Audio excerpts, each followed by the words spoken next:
संसदीय सत्र बुलाने की मांग तो हम लोगों ने बार बार की, लेकिन जो प्रधानमंत्री सऊदी अरब से यात्रा छोड़ के आने के बाद सर्वदलीय बैठक में शामिल ना हो के बिहार के चुनाव रैली में शामिल होते हैं, फिल्मी सितारों को संबोधित करने जाते हैं, आंध्र प्रदेश और केरला में वहां पे हंसी मजाक करते हुए देखे जाते हैं मंचों पे, उस प्रधानमंत्री से ये उम्मीद करना कि वो सर्वदलीय ये बैठक बुलाएंगे फिर से या कोई सत्र बुलाएंगे संसद का, मुझे लगता है कि हम लोग गलतफहमी में, ऐसा वो करेंगे। सर, राहुल गांधी पूछ गए थे लोगों से मुलाकात की जो घायल हुए थे उस दौरान, और उन्होंने कहा है कि लोगों ने कहा है उनको ये बात देश भर में उठाने के लिए।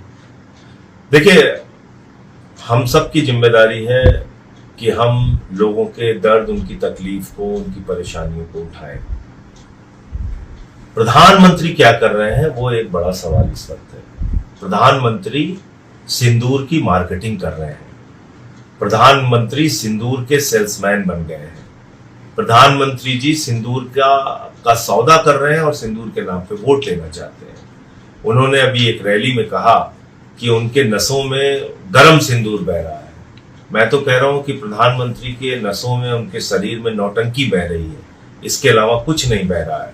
प्रधानमंत्री जी, आपने तो कहा था कि ऑपरेशन सिंदूर अभी जारी है और हमारी उन बहनों के जिनके माथे के सिंदूर उजाड़े गए, वो 4 खूंखार आतंकवादी कहां हैं?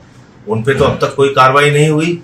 ऑपरेशन सिंदूर जारी है और आपके पोस्टर लग रहे हैं, सेना की वर्दी आपने पहन ली है, चश्मा लगा लिया है, हाथ में हेलमेट लिया है। क्या है आप? ब्रिगेडियर हैं, कर्नल हैं, सेना अध्यक्ष हैं, क्या है आप? तो आप सिंदूर की मार्केटिंग कर रहे हैं। एक फिल्म आई थी सौदागर दिलीप कुमार की, प्रधानमंत्री जी नई फिल्म रिलीज किए हैं सिंदूर के सौदागर, और इस देश की जनता इस बात को समझ रही है। मुझे लगता है कि सही वक्त पे लोग जवाब देंगे। ट्रंप के दबाव में जिस तरह से सीज फायर किया गया, वो भारत के स्वाभिमान और सम्मान के साथ खिलवाड़ है। और मैं फिर दोहरा रहा हूं इस बात को कि हमारी सेना पीओके पे कब्जा कर सकती थी, बलूचिस्तान को पाकिस्तान से अलग कर सकती थी। उस वक्त भारत से नहीं, अमेरिका के राष्ट्रपति के द्वारा सीज फायर डिक्लेयर किया जाना हमारी संप्रभुता के साथ, हमारे स्वाभिमान और सम्मान के साथ खिलवाड़।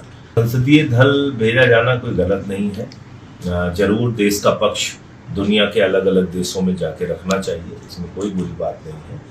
लेकिन मैं प्रधानमंत्री जी से बड़ी विनम्रता पूर्वक पूछना चाहता हूं कि आपने 73 देशों की यात्रा की, 129 बार आप विदेश यात्रा पे गए, मोदी के नारे लगाए गए, आपका मित्र ट्रंप, उसके लिए आपने चुनाव का प्रचार भी किया, और आपने हासिल क्या किया?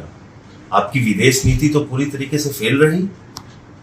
एक भी देश, बांग्लादेश, श्रीलंका, नेपाल, भूटान, किसी ने आपका समर्थन नहीं किया पाकिस्तान से लड़ाई के वक्त। क्यों नहीं किया?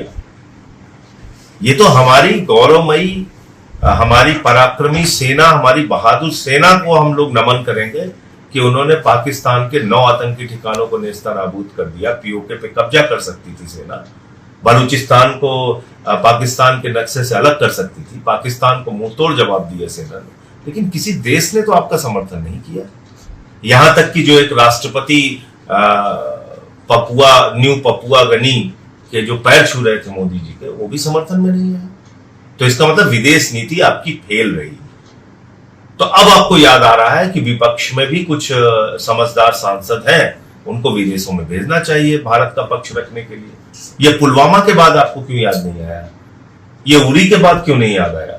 ये गलवान घाटी की घटना के बाद जब हमारे 20 जवान वहां शहीद हुए, उस वक्त प्रधानमंत्री जी को क्यों नहीं याद आया कि ऐसा एक सर्वदलीय संसदीय दल विदेशों में भेजना चाहिए?